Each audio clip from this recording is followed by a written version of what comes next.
எழுதப்பட்ட வேத பகுதி ரூத்துவின் புஸ்தகம் 2ஆம் அதிகாரம். ரூத்துவின் புஸ்தகம் 2ஆம் அதிகாரம் 12ஆம் வசனத்தை நாம் வாசிக்கலாம். ரூத்துவின் புஸ்தகம் 2ஆம் அதிகாரம் 12ஆம் வசனம். உன் செய்கைக்கு தக்க பலனை கர்த்தர் உனக்கு கட்டளையிடுவாராக. இஸ்ரவேலின் தேவனாகிய கர்த்தருடைய சட்டைகளின் கீழ் அடைக்கலமாய் வந்த உனக்கு அவராலே நிறைவான பலன் கிடைப்பதாக என்றார். அல்லேலூயா. கர்த்தருடைய பரிசுத்த நாமத்துக்கு மகிமை உண்டாகட்டும். நமக்கு நன்றாய் தெரியும் இந்த ரூத்து யார், ஒரு யாருடைய மருமகள் என்பது நமக்கு நன்றாய் தெரியும். ஆனாலும் நாம் இதை குறித்து பார்க்கும் பொழுது 1ஆம் அதிகாரத்திலே 1-2 வசனங்களை வாசிக்கும் பொழுது அது சொல்லப்படும்போது சொல்கிறார், நியாயாதிபதிகள் நியாயம் விசாரித்து வரும் நாட்களில் தேசத்திலே பஞ்சம் உண்டாயிற்று. அப்பொழுது யூதாவில் உள்ள பெத்லகேம் ஆகிய ஒரு மனுஷன் தன் மனைவியோடும் 2 குமாரோடு கூட மோவாப் தேசத்துக்கு சஞ்சரித்தான். அந்த மனுஷனுடைய பேர் எலிமெலெக்கு, அவர் மனைவியின் பேர் நகோமி, 2 குமாரில் ஒருவன் பேர் மக்லோர், மற்றவன் பேர் கிலியோர். யூதாவிலுள்ள பெத்லகேம் ஊராகிய அவர்கள் மோவாப் தேசத்துக்கு போய் அங்கே இருந்து விட்டார்கள். அல்லேலூயா. இந்த குடும்பத்தாரை நாம் பார்க்கும் பொழுது இவர்கள் தேவனுடைய மகத்தான அந்த பெத்லகேமை விட்டு இவர்கள் புறப்பட்டு மோவாப் தேசத்துக்கு போய்விட்டார்கள். எதனால் என்று சொன்னால் மிகப்பெரிய ஒரு பஞ்சம் ஏற்பட்டது நிமித்தமாக அவர்கள் மோவாப் தேசத்திலே நல்ல ஆசீர்வாதம் இருப்பதற்கு போய் அந்த இடத்திலே 2 பிள்ளைக்கும் அவர்கள் அந்த மோவாப் தேசத்தில் உள்ள பெண்களை அவர்கள் மகனுக்கு திருமணம் செய்து கொடுத்தார்கள். அல்லேலூயா. கொஞ்ச நாள் ஆன பின்பு அந்த நகோமியினுடைய கணவர் மரித்து போய்விட்டார். நகோமியினுடைய கணவர் மரித்து போய்விட்ட உடனே அவர்கள் மறுபடியும் திரும்பி என்ன செய்கிறார்களா, அவர்கள் மோவாப் தேசத்திலிருந்து மறுபடியும் திரும்பி அவங்க எங்க வராங்க, பெத்லகேமுக்கு வராங்க. அல்லேலூயா. பெத்லகேமில் மறுபடியும் ஒரு ஆசீர்வாதம் உண்டு என்பதை அறிந்து 6ஆம் வசனம் சொல்லுகிறது, கர்த்தர் தம்முடைய ஜனங்களை சந்தித்து அவர்களுக்கு ஆகாரம் அருளினார் என்று அவை மோவாப் தேசத்திலே கேள்விப்பட்டு தன் மருமகளோடு கூட மோவாப் தேசத்திலிருந்து திரும்பி வரும்படி. அல்லேலூயா. கருமையான கர்த்தருடைய பிள்ளைகளே, இந்த நகோமி அவள் பெத்லகேம் தேசத்திலே ஒரு ஆசீர்வாதம் மறுபடியும் கிடைக்கும் என்பதை அவள் கேள்விப்பட்டு மோவாப் தேசத்தை விட்டு திரும்பி விட்டார். அல்லேலூயா. எந்த நிலைமையிலே தன் கணவர் இறந்து போய்விட்டார், தன்னுடைய 2 பிள்ளைகளும் இறந்து போய்விட்டார்கள். இப்பொழுது 3 பேராக இருக்கிறார்கள். இந்த 3 பேரிலே பார்த்தீங்கன்னா ஒருத்தருடைய பேர் போர்பால், இன்னொருத்தி பேர் ரூத். அல்லேலூயா. ஸோ இந்த 2 மருமகளை குறித்து பார்க்கும் பொழுது இவர்கள் 2 பேரும் அந்த மோவாப் தேசத்தில் இருந்தவர்கள். அல்லேலூயா. மோவாப் தேசத்தில் இருந்த இவர்களை நகோமி தன்னுடைய மகனுக்கு பெண் எடுத்தார். ஆனால் இந்த இருவருடைய வாழ்க்கையை பார்க்கும்போது நகோமி சொல்லுகிறார், அந்த 1ஆம் அதிகாரத்திலே 1ஆம் அதிகாரம் 13ஆம் வசனத்தை வாசிக்கும் பொழுது வாசிங்கள், 12 வாசிங்க. என் மகனே திரும்ப போங்கள், நான் வயது சென்றவர், ஒரு புருஷனுடைய வாழ தக்கவள் அல்ல. அப்படிப்பட்ட நம்பிக்கை எனக்கு உண்டாயிருந்து நான் இன்று இரவிலே ஒரு புருஷனுக்கு வாழ்க்கைப்பட்டு பிள்ளை பெற்றாலும் அவர்கள் பெரியவர்களாக மட்டும் புருஷனுக்கு வாழ்க்கைப்படாதபடிக்கு நீங்கள் பொறுத்திருப்பீர்களோ கூடாது. என் மக்களே, கர்த்தருடைய கை எனக்கு உருவமாய் இருக்கிறதுனால் உங்கள் நிமித்தம் எனக்கு மிகுந்த விஷயம் இருக்கிறது என்றால் அப்பொழுது அவர்கள் சத்தமிட்டு அதிகமாய் எழுந்தார்கள். ஓர்பால் தன் மாமியை முத்தமிட்டு போனால் ரூத்தோ அவளை விடாமல் பற்றிக் கொண்டிருந்தார். அல்லேலூயா, அல்லேலூயா. கர்த்தருடைய பிள்ளைகளே, இந்த ஓர்பால் முத்தமிட்டு தன் மாமியாரை விட்டு கடந்து போய்விட்டார். இங்கே மோப் தேசத்திற்கு, ஒரு சபிக்கப்பட்ட ஒரு இடமான அந்த தேசத்துக்கு அவள் திரும்பி போய்விட்டார். அந்த சாபம் நிறைந்த இடத்திலிருந்து வந்த ரூத்தோ அவளை விடாமல் பற்றிக் கொண்டிருந்தார். அல்லேலூயா. கருமையான தேவனுடைய பிள்ளைகளே, நம்மை கூட ஆண்டவர் பயங்கரமான ஒரு இருளின் அந்தகாரத்திலிருந்து நம்மை அவர் வெளியே கொண்டு வந்திருக்கிறார் என்று வேதத்தில் நாம் வாசிக்கிறோம். கொலோசியர் 1ஆம் அதிகாரம் 13ஆம் வசனத்தையும் கர்த்தர் ஸ்தோத்திரம் 21ஆம் வசனத்தை வாசிக்கும் பொழுது இவ்விதமாய் சொல்லுகிறது. கொலோசியர் 1ஆம் அதிகாரம் 13ஆம் வசனத்தை 21ஆம் வசனத்தை வாசிக்க பார்க்கலாம். இருளின் அதிகாரத்திலிருந்து நம்மை விடுதலையாக்கி அன்பின் குமாரனுடைய ராஜ்யத்திற்கு உட்படுத்துவருமாய் இருக்கிற பிதாவை ஸ்தோத்திரிக்கிறேன். அல்லேலூயா. நம்மை கூட ஆண்டவர் ஒரு இருளிலிருந்து வெளிச்சத்துக்கு கொண்டு வந்தார். இந்த மோவாப் தேசத்தின் ஸ்திரீயாகிய ஓர்பாலையும் ரூத்தையும் ஆண்டவர் இந்த பெத்லகேமில் பிறந்த இந்த நகோமிக்கு ஆண்டவர் இந்த 2 பேரை மருமகளாய் கொடுத்தார். அல்லேலூயா. இவர்கள் ஒரு பெரிய பாக்கியத்தை பெற்றவர்கள். ஆனால் ஓர்பால் என்ன செய்து விட்டார்? இனிமேல் ஒரு வாழ்க்கை இவர்கள் மூலமாய் வருவதில்லை என்பதை அறிந்து இவர்களும் ஒரு நன்மை கிடைக்க முடியாது. காரணம் என்ன? இவர்களே மிகவும் பஞ்சத்திலே வேதனைப்பட்டுக் கொண்டிருக்கிறார்கள், கஷ்டத்துக்குள்ளாய் வேதனைப்பட்டுக் கொண்டிருக்கிறார்கள், பலவிதமான துன்பத்திலே அகப்பட்டு வேதனைப்பட்டுக் கொண்டிருக்கிறார்கள் சொல்லி அவள் முத்தமிட்டு என்ன செய்தாலாம்? புறப்பட்டு போய்விட்டார். அல்லேலூயா. கருமையான தேவனுடைய பிள்ளைகளே, யாரெல்லாம் முத்தமிடுகிறார்களோ அவர்களெல்லாம் டேஞ்சரான ஒரு காரியம் தான். அல்லேலூயா. அன்றைக்கு இயேசுவை முத்தமிட்டு காட்டி கொடுத்தான் யூதாஸ். அல்லேலூயா. கூடவே இருந்தார். ஆண்டவருடைய நன்மையான காரியங்களை பெற்றுக்கொண்டார். அவனுடைய ஆசீர்வாதங்கள் எல்லாம் அடைந்தார். இயேசு எப்பொழுது மரிக்க போகிறேன் என்று சொல்ல ஆரம்பித்தாரோ உடனே அவர் எப்படியாயிரம் இவரை 30 வெள்ளிக்காசுக்கு காட்டி கொடுக்க வேண்டும் என்று சொல்லி அவரை முத்தமிட்டு என்ன செய்தான்? புறப்பட்டு போனான். அவரை பிடித்தார்கள், சிலுவையில் அறைந்தார்கள். அல்லேலூயா. ஆனாலும் இயேசு மரித்தார், 3ஆம் நாள் உயிரோடு கூட எழுந்திருக்கிறார். அல்லேலூயா, அல்லேலூயா. அதுபோல இன்றைக்கு பாருங்க, ஓர்பால் முத்தமிட்டு கடந்து போனால், ஆனால் ரூத்துவோ எந்த கஷ்டம் வந்தாலும், எந்த உபத்திரம் வந்தாலும், என்ன போராட்டம் வந்தாலும் நான் என்ன செய்வேன்? உம்மை விடாமல் பற்றி கொண்டிருப்பேன் என்று சொல்லி ஒரு வைராக்கியத்தோடு இருந்தார். அல்லேலூயா. கர்த்தருடைய தேவனுடைய பிள்ளைகளே, இன்னைக்கு நம்முடைய வாழ்க்கையில எத்தனை கஷ்டங்கள், எத்தனை துன்பங்கள் வந்தாலும் சரி, நாம் முன்வைத்த காலை பின் வைக்க கூடாது. அல்லேலூயா. வேதம் அதான் சொல்லுகிறது, தலைப்பு மேல் கை வைத்தவன் என்ன செய்யக்கூடாதாம்? பின்னிட்டு திரும்பி பார்க்க கூடாது. இந்த உலகத்தில் உங்களுக்கு உபத்திரம் உண்டு, ஆனாலும் நீங்கள் என்ன செய்ய வேண்டுமாம்? திடன் கொள்ளுங்கள், நான் உலகத்தை ஜெயித்தேன் என்று ஆண்டவர் சொல்லுகிறார். அல்லேலூயா. கர்த்தருடைய கர்த்தருடைய பிள்ளைகளே, நமக்கு எவ்வளவு உபத்திரம் வந்தாலும் நாம் ஓர்பாலை போல பின்னிட்டு போயிடக்கூடாது. அல்லேலூயா. முத்தமிட்டு நாம் ஓடிவிடக்கூடாது. ஆனால் ரூத்துக்கு அப்படி அல்ல. அவள் என்ன செய்தாலாம்? விடாமல் பற்றி கொண்டிருந்தாள். இதனால்தான் இந்த போவாஸ் அவளை பார்த்து சொல்லுகிற வார்த்தை என்னன்னா, பாருங்க 11ஆம் வசனம் சொன்னார், அதற்கு போவாஸ் பிரதித்தமாக, உன் புருஷன் மரணம் அடைந்த பின்பு நீ உன் மாமியாருக்காக செய்ததும், நீ உன் தகப்பனையும் உன் தாயையும் உன் ஜென்ம தேசத்தை விட்டு உண்மையே நீ அறியாத ஜனங்களிடத்தில் வந்ததும் எல்லாம் எனக்கு விவரமாய் தெரிவிக்கப்பட்டது. அல்லேலூயா.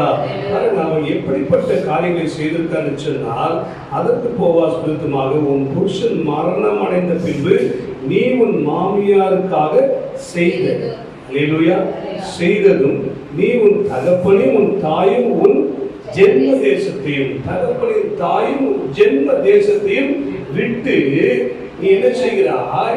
இந்த நகோமியுடைய பின்பற்றுதலை, உன்னுடைய மாமியாருடைய அந்த அன்புக்குள்ளாய் என்ன செய்கிறார்?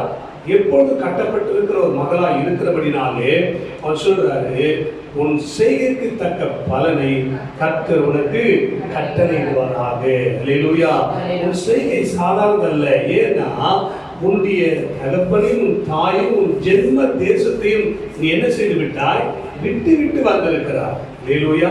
நீ விட்டு விட்டு வந்திருக்கிறாய். ஒருபாலை போல நீ என்ன செய்யல? முத்தமிட்டு போய்விடல.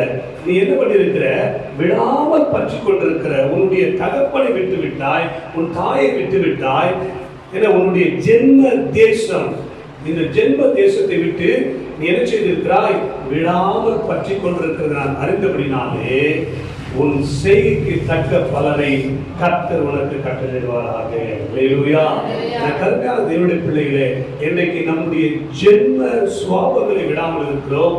நம்முடைய சொந்த உலகத்தின் காரியங்களை விடாமல் இருக்கிறோம். அல்லேலூயா. இன்னும் கூட அநேகருக்கு பார்த்தீங்கன்னா தனக்குள்ள ஒரு பெருவிதமான பேச்சுகள், பெருவிதமான செயல்கள் இருக்கிறது. அதனால்தான் கர்த்தர் இன்னைக்கு என்ன செய்யணும்னா அவர் நிறைவான ஒரு ஆசீர்வாதத்தை கொடுக்காமல் இருக்கிறார். அல்லேலூயா. நிறைவான ஆசீர்வாதத்தை கொடுக்கத்தான் ஆண்டவர் இந்த பூமியிலே உங்களை என்னையும் தெரிந்து கொண்டார். அன்றைக்கு ஆதாம் ஏவாளை படைத்த தேவன் நீங்கள் பருகி பெருகி பூமியை நிரப்புங்கள் என்று ஆசீர்வதித்தார். அல்லேலூயா. இன்றைக்கு அந்த ஆசீர்வாதம் இன்றைக்கு அப்படி நிற்கிறது. காரணம் என்னவென்று சொன்னால் நம்முடைய செய்கைகள் சரியில்லை. அல்லேலூயா. நம்முடைய செய்கைகள் இன்னும் ஆண்டவருக்கு ஏற்றவண்ணமாய் இல்லை. இந்த ரூத்து அவர் தன் தகப்பனின் தாயை விட்டு தன் ஜென்ம தேசங்களை என்ன செய்யலாம்?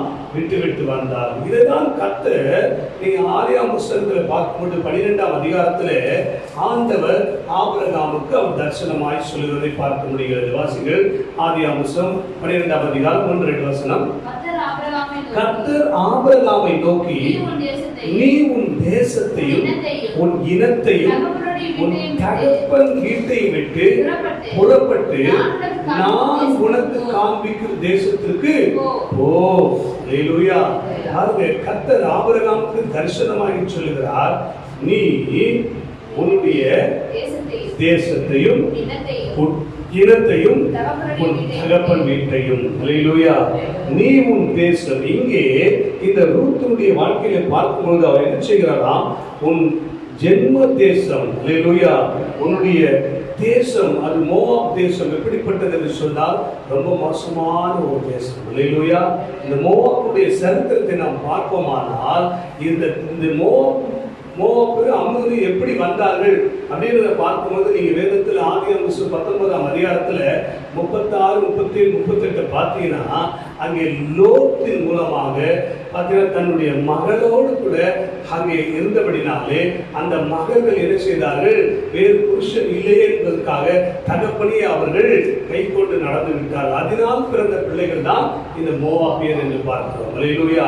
இரண்டாவது இந்த மோவாபியர் குறித்து வேதத்தில் வாசிக்கும் பொழுது உபாகமம் 23ஆம் அதிகாரத்துல உபாகமம் 23ஆம் அதிகாரம் 3ஆம் வசனத்தை வாசிக்கும் பொழுது இந்த மோவாப்பு பாருங்க எத்தனை தலைமுறை மட்டும் அவர்கள் சபைக்குள்ளே வரக்கூடாது என்பதை எழுதி வைத்திருக்கிறது. வாசிகள் அம்மோனியரும் மோவாபியரும் கர்த்தருடைய சபைக்கு உட்படலாகாது.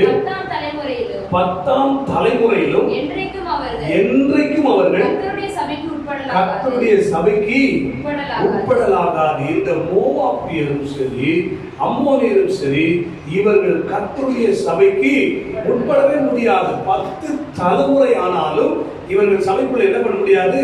வர முடியாது. முதன்மையான இடத்தில் இருக்க முடியாது. அப்படிப்பட்ட ஒரு மிகப்பெரிய சாபத்தின் தேசமாக, சாபத்தின் மக்களாக இந்த ஓர்பாலும் இந்த ரூத்தும் காணப்பட்டார். ஆனால் ரூத்துக்குள்ள இருந்த அந்த குணம் எப்படிப்பட்டது என்று சொன்னால் முத்தமிட்டு ஓடி போகிற குணம் இல்லாதபடிக்கு காட்டி கொடுத்து அங்கே ஒரு ஆசீர்வாதத்தை வெளியே பெற்றுக்கொள்ள வேண்டும் என்று தன் சொந்த தேசத்துக்கு போய்விடாதபடிக்கு இவள் என்ன செய்தாலாம்? விடாமல் பற்றி கொண்டிருந்தார். அல்லேலூயா. கருமையான தேவனுடைய பிள்ளைகள் எத்தனை உபத்திரவங்கள் வந்தாலும் சரி நாமும் கூட விடாமல் பற்றி கொள்வதற்கு என்ன காரணம் இருக்க வேண்டுமானால் நாம் இருளில் இருந்த நம்மை ஆண்டவர் வெளிச்சத்துக் கொண்டு வந்தார். அல்லேலூயா. அந்த கொலோசியர் புத்தகம் 1ஆம் அதிகாரம் அந்த 3ஆம் வசனத்தை வாசித்தோம். அடுத்து நம்ம பார்த்தீங்கன்னா அதுல அடுத்த வசனம் சொல்லுவது 21ஆம் வசனத்தை வாசிக்கும் பொழுது முன்னே அந்நியராயும் துர்க்கிரியினால் மனதிலே சத்துருக்களாயும் இருந்த உங்களையும் பரிசுத்தராகவும் குற்றமற்றவர்களாகவும் கண்டிக்கப்படத்தக்கவர்களாகவும் நமக்கு முன் நிறுத்தும்படியாக அவருடைய மாம்ச சரீரத்தை அடைந்த மரணத்தினாலே இப்பொழுது நம்ம என்ன செய்யலாம்? ஒப்புரவாக்கினார். 10 தலைமுறையில் இருந்ததான இந்த மோவாப் வம்சத்தை ஆண்டவர் என்ன செய்தாராம்? இப்பொழுது ஒப்புரவாக்கி வைத்திருக்கிறார். அல்லேலூயா.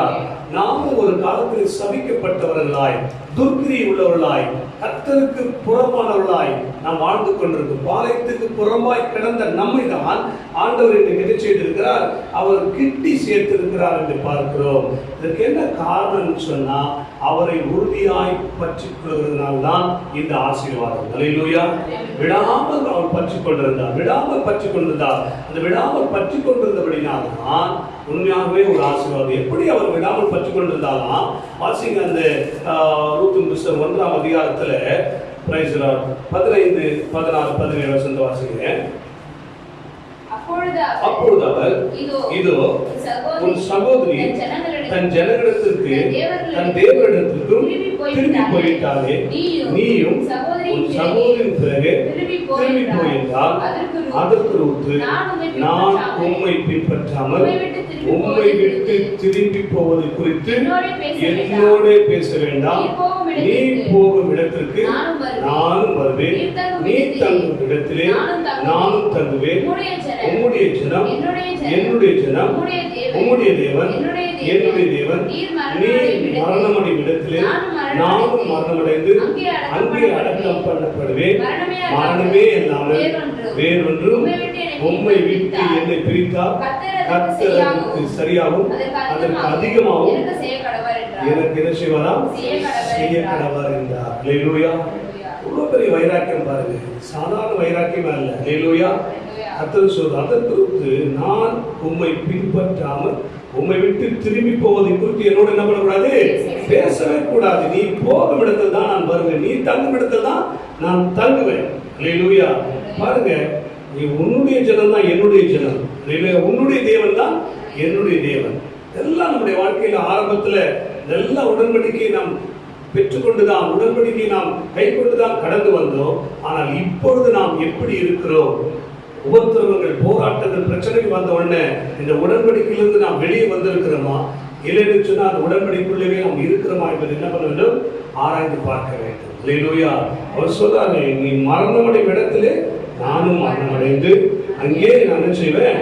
அடக்கம் பண்ண வேண்டும். மரணமே இல்லாமல் வேறொன்று உம்மை விட்டு என்னை பிரித்தார். ஒன்னும் பிரிக்க கூடாது, ஒன்னும் பிரிக்க முடியாது. அதனால்தான் பார்த்தீங்கன்னா நீ ரோமர் 8ஆம் அதிகாரத்தில் வாசிக்கும் பொழுது அங்கே கடைசி மேல் வசனங்கள் சொல்லு, கிறிஸ்துவின் அன்பை விட்டு என்னை பிரிப்பவன் யார்? உபத்திரமோ, வியாகுலமோ, துன்பமோ, பசியோ, நிர்வாணமோ, நாசமோசமோ, பட்டயமோ, இவைகள் எல்லாவற்றிலிருந்து நாம் நம்மில் அன்பு கூறலாமே முற்றிலும் நாம் எப்படி இருக்கிறோம்? ஜெயம் கொண்டவர்களாக இருக்கிறோம். அல்லேலூயா. கருமையான கர்த்தருடைய பிள்ளைகள், இந்த பின்பற்றுதல் நம்முடைய வாழ்க்கையில் இருக்குமானால் கண்டிப்பா ஆண்டவர் சொன்னாரு, உன் செய்கைக்கு தக்க பலனை கர்த்தர் உனக்கு கட்டளையிடுவார். அல்லேலூயா. கர்த்தர் உனக்கு கட்டளையிடுவார். என்ன செய்கைக்கு தக்க பலன்? நீ எவ்வளவு தூரம் கர்த்தரை உறுதியாய் பிடித்துக் கொண்டிருக்கிறாயோ. வேதம் அதான் சொல்கிறது. ஏசாயா தீர்க்கதரிசி 26ஆம் அதிகாரம் 26ஆம் அதிகாரம் 3ஆம் வசனத்தை வாசிக்கும் பொழுது ஏசாயா தீர்க்கதரிசி 26ஆம் அதிகாரம் 3ஆம் வசனம், உம்மை உறுதியாய் பற்றிக் கொண்ட மனதை உடையவர்கள் உம்மையே நம்பி இருக்கிறபடினாலே நீர் அவனை பூரண சமாதானத்துடனே காத்துக் கொள்வீர். அல்லேலூயா. எனக்கு அருமையான தேவனுடைய பிள்ளைகளை, இந்த ரூத்தை கர்த்தர் ஒரு பூரண சமாதானமாய் அவர் காத்துக் கொண்டார். அது மாத்திரமல்ல, இந்த சந்ததியில்தான் இயேசு கிறிஸ்து வெளிப்பட்டார் என்று வேதம் சொல்லுகிறது. அல்லேலூயா. அல்லேலூயா. 10 தலைமுறை மட்டும் ஆலயத்துக்குள்ளே வரக்கூடாது, சபைக்குள்ளே வரக்கூடாது என்று ஒரு சட்டதிட்டங்கள் எல்லாம் உடைக்கப்படுவதற்கு காரணம் என்னன்னா, இந்த மோவாப் ஸ்திரீ அவள் ஓர்பாலை போல இல்லாமல் ரூத் உண்மையாகவே தன்னுடைய ஜனத்தை, தன்னுடைய தகப்பன் வீட்டை, தன் தாயை, எல்லா இனத்தாரை விட்டு அவள் என்ன செய்தால், நகோமியை பின்பற்றின விதங்களை பார்க்கும்போது மரணமே அல்லாமல் வேறொன்று நம்ம என்ன செய்ய முடியாது, பிரிக்க முடியாது என்ற ஒரு வைராக்கியம் அந்த மகளுக்குள் இருந்தபடினால்தான் கர்த்தர் மோவாபுக்கு கண்களில் தயவு கிடைக்க வைத்து, கர்த்தர் போவாசுக்கு தேவன் அங்கே தயவு கிடைக்க வைத்து அவளுக்கு ஒரு வழியை கர்த்தர் உருவாக்கி, அதிலிருந்து அவர் பார்த்தீங்கன்னா அந்த தேசத்துக்கே ஒரு பெரிய ஆசீர்வதிக்கப்பட்ட ஒரு ஸ்திரீயாக காணப்பட்டார் என்று பார்க்கிறோம். அல்லேலூயா. கர்த்தருடைய பிள்ளைகளே, இன்னைக்கு நாமும் கூட கர்த்தரை பின்பற்றுதலில் உறுதியாக இருக்க வேண்டும். இன்னைக்கு ஜனங்கள் என்ன செய்யறாங்கன்னா, அதை கொஞ்ச காலம் ஆண்டவரை பின்பற்றுறாங்க, அதுக்கு பிறகு என்ன பண்றாங்க, மறுபடியும் தன்னுடைய இனத்துக்கு, தன்னுடைய ஜனத்திற்கு, தன்னுடைய தெய்வங்களுக்கு என்ன செய்வார்கள், போயிடுறாங்க. அப்படி நிறைய பேர் பார்த்தோம். எதுக்கு விலகிட்டீங்கன்னா, சொல்றாங்க, எங்களை அழைக்கும் போது சொன்னாங்க, உங்களுக்கு நல்ல வீடு வாசல்லாம் கிடைக்கும், நல்ல வீடெல்லாம் கட்டுவீங்க, நல்ல வேலைலாம் கிடைக்கும், அப்படி இப்படின்னு சொல்லி அழைச்சாங்க. வந்தோம், 6 மாசம் பார்த்தோம், 1 வருஷம் பார்த்தோம், எங்களுக்கு கஷ்டங்கள் தீரல. ஆனால் நாங்கள் என்ன பண்ணிட்டோம், மறுபடியும் எங்கள் தெய்வத்துக்கு போகிறோம் தெரிவித்தார்கள். ஆனால் இந்த ரூத் அப்படி அல்ல. அவன் உன்னுடைய ஜனம்தான் என்னுடைய ஜனம், உன்னுடைய தேவன் தான் என்னுடைய தேவன், நீ எங்கே மறிக்கிறாயோ அங்கே நானும் மறிப்பேன் என்று ஒரு வைராக்கியத்தோடு இருந்தபடினால்தான் கர்த்தர் அவளுக்கு நிறைவான பலனை கொடுத்தார் என்று பார்க்கிறோம். அல்லேலூயா. கர்த்தருடைய பிள்ளைகளே, இன்னைக்கு நாமும் அவரை உண்மையாய், உத்தமமாய், வைராக்கியத்தோடு பின்பற்றும் பொழுது ஆண்டவர் சொல்ல, நிச்சயமாக முடிவு உண்டு, உன் நம்பிக்கை வீண் போகாது. கர்த்தர் உன்னை பாலாக்காமல் தலையாக்குவார், கீழாக்காமல் மேலாக்குவார். இப்பொழுது இருந்ததை காட்டிலும் 1000 மடங்கு கர்த்தர் உன்னை ஆசீர்வதிக்க வல்லவராய் இருக்கிறார். அல்லேலூயா. கர்த்தருடைய பிள்ளைகளே, இந்த 3ஆம் மாதத்திலும் 1ஆம் தேதியில கர்த்தர் நமக்கு சொல்றாரு, இந்த வார்த்தை உண்மையாகவும் செய்கைக்கு தக்க பலனை கர்த்தருக்கு காட்டினார். உன் செய்கை எப்படி இருக்க வேண்டும்னா, கர்த்தரை பின்பற்றுவதிலே உறுதியாக இருக்க வேண்டும். அல்லேலூயா. உறுதியாக இருக்க வேண்டும். நீ எந்த அளவு கர்த்தரை விட்டு பின்வாங்கி போகக்கூடாது. வேதத்தில் நிறைய பேர் இருக்கிறாங்க, நேரம் இல்லை. வேதத்தில் சொல்ற, ஆண்டவரே நான் உன்னை என்ன பண்ண மாட்டேன், ஒரு நாளும் மறுதளிக்க மாட்டேன் ஆண்டவரே, எனக்கு மரணமே இருந்தாலும் பரவாயில்ல, நான் என்ன பண்ண மாட்டேன், மறுதளிக்க மாட்டேன்னு சொன்னான். ஆனால் ஆண்டவர் சொன்னார், சேவல் போகிற நேரத்தில் என்ன பண்ணுவேன், என்னை மறுதளிப்பேன், 3 முறை என்ன செய்வேன், மறுதளிப்பேன். அதே மாதிரி தான் நடந்தது. கருமையான தேவனுடைய பிள்ளைகளே, நமக்கு நிறைவான ஒரு ஆசீர்வாதம் பெற வேண்டுமானால் நாம் என்ன செய்ய வேண்டும், உறுதியாய் பற்றிக்கொள்ள வேண்டும். உறுதியாய் பற்றிக்கொண்ட மனதை விடவில்லை, கர்த்தர் பூரண சமாதானத்தோடு நடத்துவார். கர்த்தர் நம்மை ஆசீர்வதிப்பாராக. ஆமென்.